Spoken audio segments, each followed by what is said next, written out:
Votre invité aujourd'hui dans la grande interview en direct sur Boursorama, c'est Laurent Saint-Martin. Bonjour. Bonjour.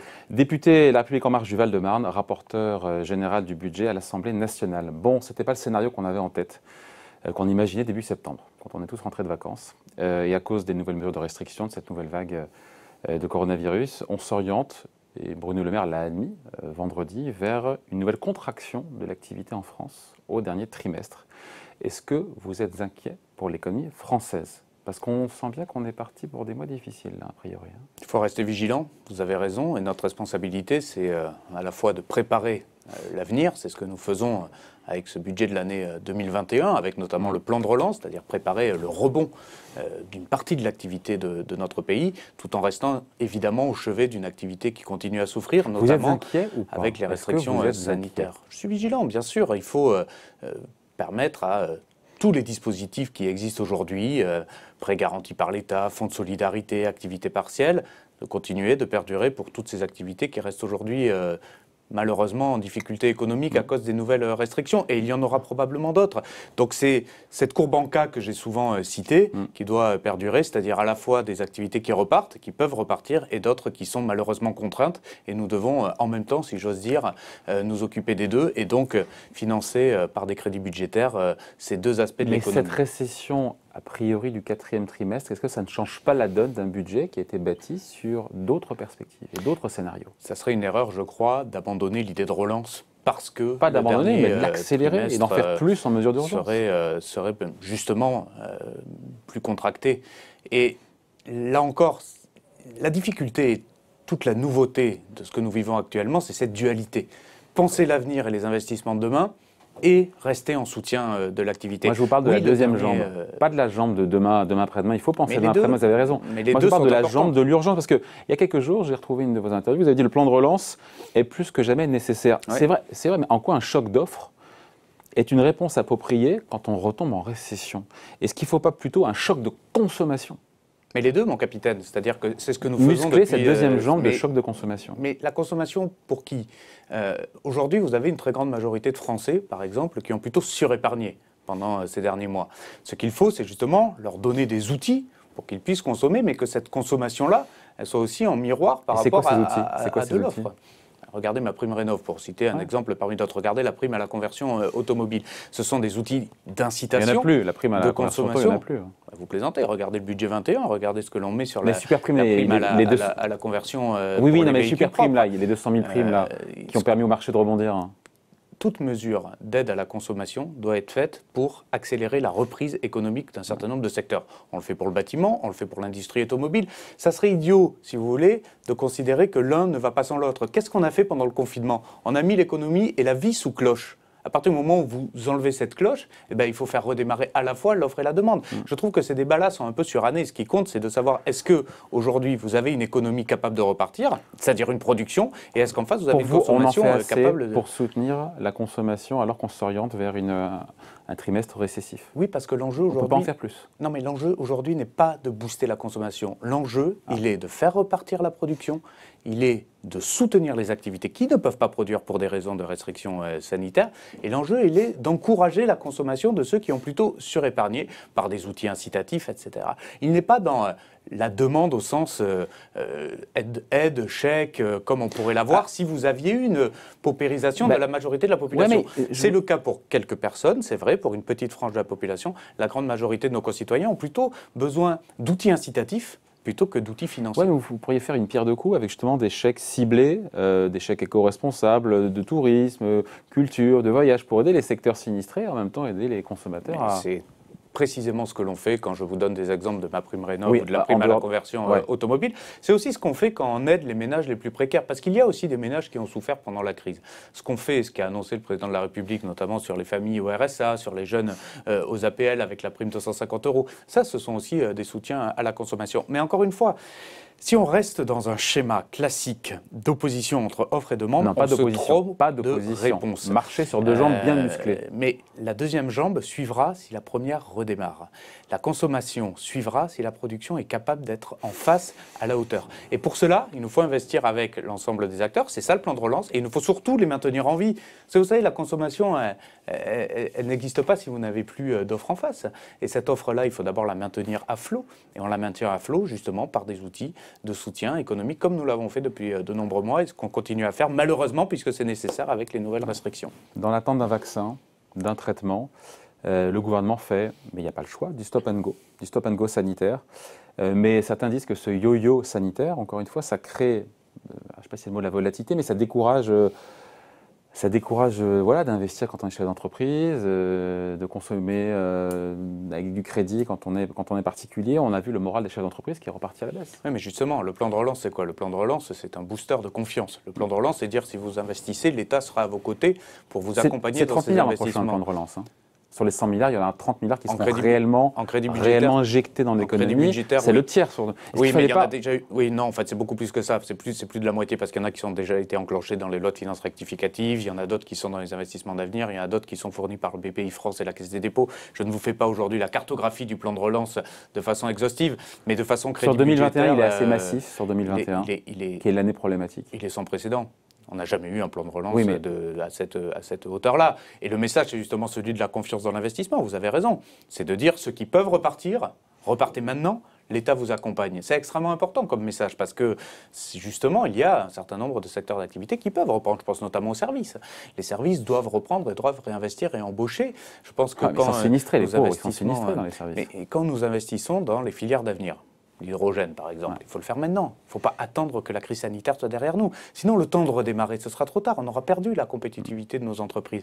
Donc, la question de l'hydrogène, c'est un projet à 5 ans, 10 ans. Hein. Oui, mais c'est justement maintenant qu'il faut réfléchir au marché de demain. On ferait une erreur à ne considérer que la problématique comme à court terme, c'est-à-dire soutenir les entreprises en difficulté. Il faut le faire, bien sûr, c'est même la priorité. Il faut aussi penser à l'avenir et investir dès maintenant dans les secteurs de demain. Nous en aurons jusqu'à l'été 2021 au moins avec ce virus. Oui, bien sûr. C'est le président qui l'a dit, Emmanuel Macron, il y a quelques jours. Bien sûr. Donc, il n'y a pas de vraie reprise à attendre avant deuxième semestre 2021, quand on prolonge ce qu'il nous dit. À nouveau, il y aura des secteurs qui auront repris et d'autres qui seront ralentis. Il va falloir accepter de vivre avec cette dualité pendant de nombreux mois, voire peut-être des années, parce que si vous prenez par exemple le secteur de l'aérien, il va devoir mettre plusieurs années avant de repartir et avoir son flux à peu près comme avant la crise. Donc il va falloir apprendre à vivre avec deux typologies d'économie. Une économie qui redémarre et qui redémarre même plus fort. Il y a une économie qui va redémarrer plus fort qu'avant. Un certain nombre de services notamment, certaines industries aussi, qui à partir du moment où elles pourront produire et avec les mesures notamment de baisse d'impôts de production qu'on va mettre en place pour elles-mêmes, elles vont pouvoir revenir et relocaliser, elles vont pouvoir redevenir plus compétitives qu'avant. Donc il y a des secteurs d'activité qui vont pouvoir redémarrer plus fort. Il y en a d'autres, je pense notamment aux commerçants, restaurateurs, à l'événementiel, qui vont rester en souffrance pendant de nombreux mois. Si nous ne sommes pas au chevet de ces acteurs-là, ils vont disparaître, donc nous devons les sauver et en même temps nous devons investir avec ceux qui ont déjà redémarré. Ouais. Au vu de tout ce qu'on dit là, la seconde vague, ce virus qui monte en puissance, enfin qui circule de plus en plus vite, la récession sera plus forte en 2020 et la reprise moins forte en 2021. C'est mécanique, mais il faut s'y faire ou est-ce qu'il ne faut pas se résigner? Depuis le début de la crise, je refuse de commenter avec un certain aplomb ces chiffres macroéconomiques qui ne veulent pas dire grand-chose au cœur de la crise. Aujourd'hui, on est sur une récession à peu près estimée à 10 points sur l'année 2020. Parce que ça risque pas d'être 12 ou 13 au final. Ce sera plus, ce sera moins, ce sera probablement plus que moins. Ouais. Je suis aujourd'hui incapable de vous le dire et c'est normal, vous aussi. Non. Et bien malin celui qui saurait donner des chiffres. Ce qui compte, c'est de savoir est-ce que nous votons là aujourd'hui est utile pour les acteurs et pour les ménages. C'est ça qui compte. Donc tout est parfait, il n'y a rien à revoir. À vous écouter, il y a... Ai-je dit cela? Non, mais je vous pose la question. Je n'ai pas dit ça, j'ai dit que les prévisions macroéconomiques étaient par définition très instables. Ouais. Celles de 2020, celles de 2021. Donc vous admettez peut-être qu'il faudra en rajouter. Mais ce qui compte, c'est de savoir est-ce que ce que l'on vote là aujourd'hui est utile et suffisant. S'il faudra continuer à être au chevet des entreprises parce que la crise continue plus longtemps que prévu, on le fera, quitte à dégrader encore notre solde public. Je l'ai toujours dit, le déficit et l'endettement est un mal nécessaire face à cette crise. Nous l'assumons et nous le ferons autant que de besoin. Et puis certains disent que ce sont les impôts de demain et d'après-demain. Ah, mais ce qui est sûr, c'est qu'il faudra une trajectoire de soutenabilité de la dette. On n'en est pas là, c'est pas le sujet pour l'instant. À un moment, il faudra se poser cette question-là. Aujourd'hui, il y a des vies, il y a des emplois qui sont en question. Je crois que la capacité de la France à faire face à une crise, c'est d'abord de regarder sur ce point-là, humain, les emplois, les entreprises. Quand on voit la vitesse de circulation du virus, certains, voilà, on repense, on reparle d'un reconfinement généralisé. On le voit dans d'autres pays autour de nous.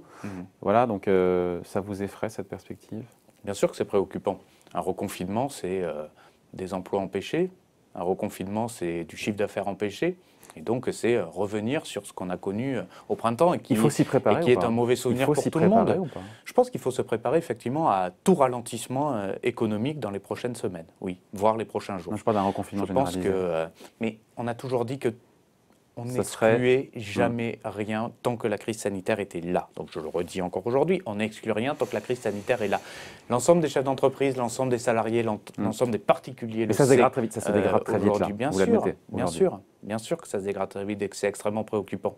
C'est une mauvaise nouvelle pour tout le monde, la situation sanitaire d'aujourd'hui, évidemment. Et on est un État puissant, on est la France. Et donc on sera toujours aux côtés des employés, des salariés pendant ces prochaines semaines. On laissera personne de côté. Tant que la Banque Centrale Européenne est là pour financer tout ça. La Banque Centrale Européenne rachète sur les marchés secondaires. C'est important, le rôle de la Banque Centrale Européenne. Vous savez qu'entre le marché primaire et le marché secondaire, il se passe une microseconde. Oui, mais vous savez aussi que s'il n'y a pas de créanciers sur le marché primaire, la Banque Centrale Européenne ne va pas racheter directement... Il y a des créanciers parce qu'ils savent qu'il y a la BCE qui est juste là sur le marché secondaire. C'est secondaire. aussi parce que la signature française reste excellente. C'est aussi parce que notre capacité à démontrer aujourd'hui notre réaction face à la crise et demain notre capacité à redresser nos comptes publics de façon crédible qui fait qu'aujourd'hui on nous prête. Pas seulement le rôle de la Banque Centrale Européenne, même si vous avez raison. Il est important notamment dans la réduction d'écart de taux d'intérêt entre certains pays comme l'Allemagne et la France. Je crois que c'est la Deutsche Bank qui a montré qu'en zone euro, je crois plus de 80% des émissions souveraines européennes étaient rachetées par la BCE. Depuis la crise. Non, mais depuis la crise, oui, bien sûr. Donc, non, on peut c'est elle qui fait le chèque, au final, pour l'instant. Pour la crise Covid, oui. Pour la crise Covid, bien sûr. Mais le chèque existerait sans cela, mais juste probablement pas au même coût. Et c'est important. Et c'est important. La BCE n'est plus là, c'est plus le même sujet. Budgétairement, vous savez que c'est la charge de la dette qui rentre dans les comptes publics et pas le capital. Et qui pèse de moins en moins. Et qui pèse paradoxalement...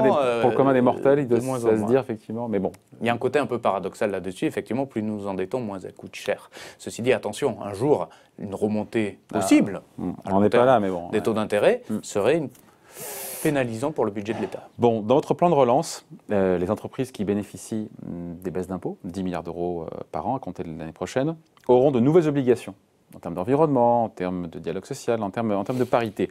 C'est un amendement qui a été déposé, je crois, c'était jeudi à l'Assemblée, par la majorité, qui sera discuté ce soir, c'est ça? Alors, à l'Assemblée, je vous laisse répondre, mais certains disent qu'il n'y a pas de sanction si elles ne respectent pas, encore une fois, ces engagements. Ce sont des contreparties qui n'en sont pas vraiment.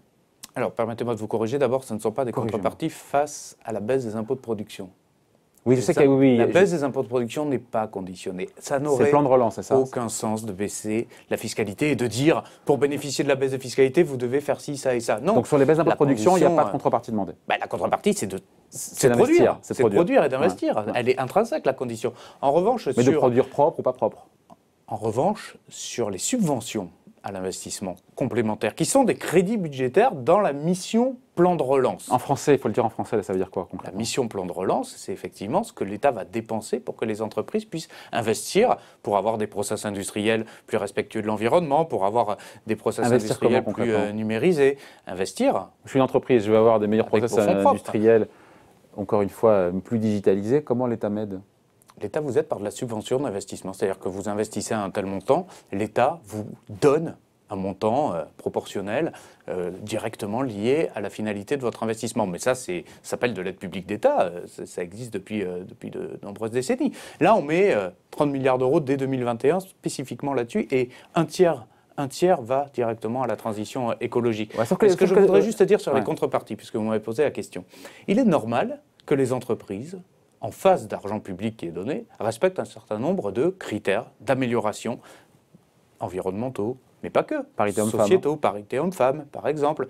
la place du dialogue social dans l'entreprise, mieux valoriser le rôle du CSE dans l'entreprise. C'est vraiment contraignant ou pas? Si elles ne respectent pas leurs engagements, il n'y a pas de sanction. Écoutez, moi j'ai une vision de l'économie, si vous voulez, qui marche à la confiance. C'est-à-dire que si les entreprises... La confiance n'exclut pas le contrôle, vous connaissez l'adage. Bien sûr, mais l'argent public, il est contrôlé, vous savez. Moi je suis rapporteur général du budget, mon rôle c'est aussi de contrôler que l'argent public soit bien dépensé, y compris quand il est donné aux entreprises pour qu'elles investissent. Si on dit aux entreprises que c'est carotte ou bâton, ça ne marche pas. On l'a fait pendant des décennies. Opposer entreprises et pouvoir public, ça ne marche pas. Le défi qu'on a devant nous pour redresser notre pays, c'est avec les entreprises. Si c'est face ou contre, ça ne marchera jamais. À la clé, c'est des emplois dont on parle. Ce n'est pas le plaisir de quelques-uns. D'accord ? Ce n'est pas des cadeaux aux entreprises qui sont faits. C'est les conditions de l'investissement et de l'emploi. À un moment, il faut savoir ce qu'on veut. Est-ce que la réponse face à la crise, c'est sauver les salariés ? Ou est-ce que la réponse face à la crise, c'est rester dans un débat idéologique binaire entre des entreprises qui seraient des méchantes et des pouvoirs publics qui seraient des gentils? Je crois qu'à un moment, il faut faire preuve de responsabilité là-dessus, et c'est collectivement qu'on sortira de cette situation-là d'un point de vue économique et social, et je ne parle pas du point de vue sanitaire, ou alors nous resterons toujours dans cette dualité, nous serons toujours le seul pays, d'ailleurs c'est très franco-français comme débat, à se demander s'il faut des contreparties par rapport à tel ou tel autre pays. C'est totalement franco-français comme débat. On n'est pas un peuple comme les autres. Laurent Saint-Martin, dernière question, parce que vous me disiez...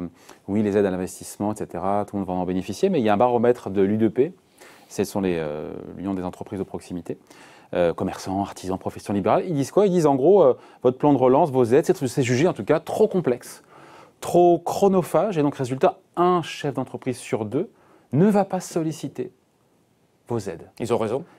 Oh, c'est quand même problématique, ça, non? Ils ont raison. Il y a un effort de simplification à faire. Ah oui, d'ici la promulgation de la loi, qui est cet automne, pour que chaque commerçant, chaque artisan, chaque particulier, qui que ce soit, chaque association, puisse savoir dans le plan de relance ce qui lui est destiné. Aujourd'hui, nous avons présenté le plan de relance. Il est encore beaucoup trop brouillon et beaucoup trop confus pour beaucoup de nos concitoyens. Donc il faut clarifier qui peut bénéficier de quoi dans le plan de relance. Il y a quelque chose pour tout le monde. Vous êtes un ménage, rénovez votre bâtiment. Vous êtes une entreprise, modernisez votre process industriel. Vous êtes une association, faites-vous financer vos développements. Ce mode d'emploi, on l'aura quand? Ce mode d'emploi, vous l'avez dans les prochaines semaines. Et à partir du moment où la loi est promulguée, à partir du 1er janvier, vous allez avoir, avec les préfets de région, avec les sous-préfets à la relance, avec les parlementaires sur le terrain, directement de la prospection, comme on dit en économie, c'est-à-dire des appels directement qui vont être faits pour l'ensemble des acteurs pour qu'ils sachent comment en bénéficier. Parce que vous avez raison, on peut voter un plan de relance en chambre, au Parlement, et il peut ne jamais être décliné sur les territoires. C'est un des gros défis que nous avons à faire. Mais que l'argent arrive vite et que les gens comprennent. Nous avons un gouvernement, et notamment Alain Griset, l'ancien président de l'UDP, qui sont effectivement attelés à cette tâche, et les parlementaires les accompagnent. Et on en reparlera tranquillement quand ça sortira. Avec grand plaisir. Merci d'avoir été avec nous, Laurent Saint-Martin, député de la République En Marche du Val-de-Marne et rapporteur général du budget, invité à la grande interview en direct sur Boursorama. Merci. Merci à vous.